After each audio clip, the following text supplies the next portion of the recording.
As part of the effort to increase car performance to help accommodate the characteristics of the new turbo hybrid engines that feature a 50-50 power split between the internal combustion engine and battery, the new cars are going to have movable aero. The idea is that the car's wings will be able to run in a high downforce configuration in corners to help deliver grip, before shifting to a low drag configuration on the straights to help boost straight-line speed. However, there is great uncertainty. On Thursday, April 11th, the FIA will deliver to those present at the Technical Advisory Committee, also known as the TAC, its draft of the 2026 Formula One regulations concerning the chassis and aerodynamics. This marks a crucial step in defining the new rules, as the International Automobile Federation itself is obligated to finalize the dossier by June before the approval of the World Council. It is a voluminous document, at least 20 pages dense, in which the directions that Nicholas Tombazis, the technical director of the FIA's single-seater area, and his staff want to give to the next generation of Formula One are detailed.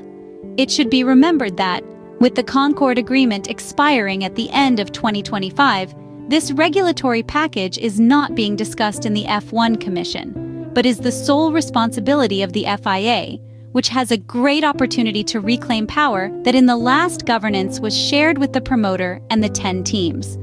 The responsibility is significant because the 2026 single-seater is being developed in 2 phases. First, the power unit was deliberated, and now it is time to tighten up on chassis and aerodynamics, since from January 1st, teams will start working full-time in the wind tunnel. In reality, the FIA has not worked just by itself, but has sought the collaboration of the teams by setting up working groups to analyze various proposals and identify critical issues. With the idea of introducing a power unit with a 50% power distribution between the combustion engine and the hybrid, it was discovered that in certain race phases there could be significant energy losses, hence the need to introduce movable aerodynamics that allow maintaining good performance with a drastic reduction in drag resistance.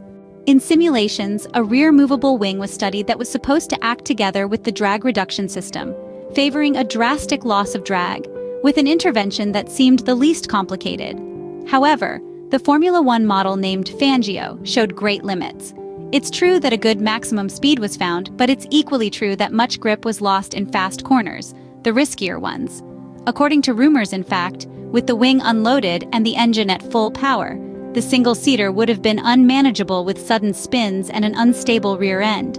Simulation data indicate that the aerodynamic balance would have changed threefold compared to today's values with the drag reduction system open. This was triggered by a shift in aero balance that was estimated to be 3 times as much as is currently experienced when DRS is open. One insider even suggested that the only way to prevent the cars spinning was to drive so conservatively that the lap times ended up being slower than current Formula 2 machinery. It is understood that FIA representatives recently visited the facilities of various teams, including Ferrari, in order to get a better understanding of what is going on and what could be improved based on the information from the recent simulator findings. After the experiment failed, the FIA sought another solution that would provide the sought-after advantages without compromising the vehicle's balance. As we had already anticipated a few weeks ago, both wings, the front as well as the rear, will become movable.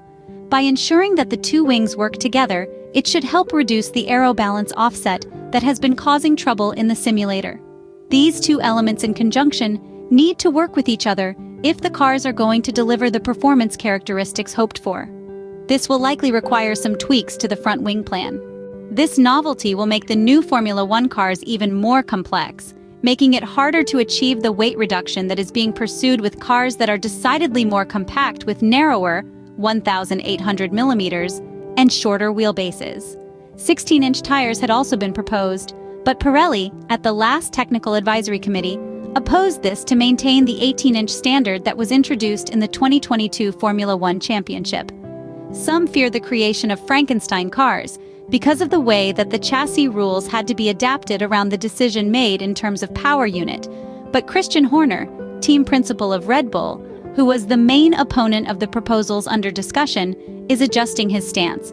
The British motorsport executive pointed out the FIA has listened to the suggestions of the teams, and they are moving in the right direction. He added that there is still a lot of work to do, but in the end, all teams will start from the same point, so it's how teams apply them and translate them. When they're finalized, that's when teams will no doubt discover whatever problems there are with the rules, but that is a situation which is no different to any other regulation change.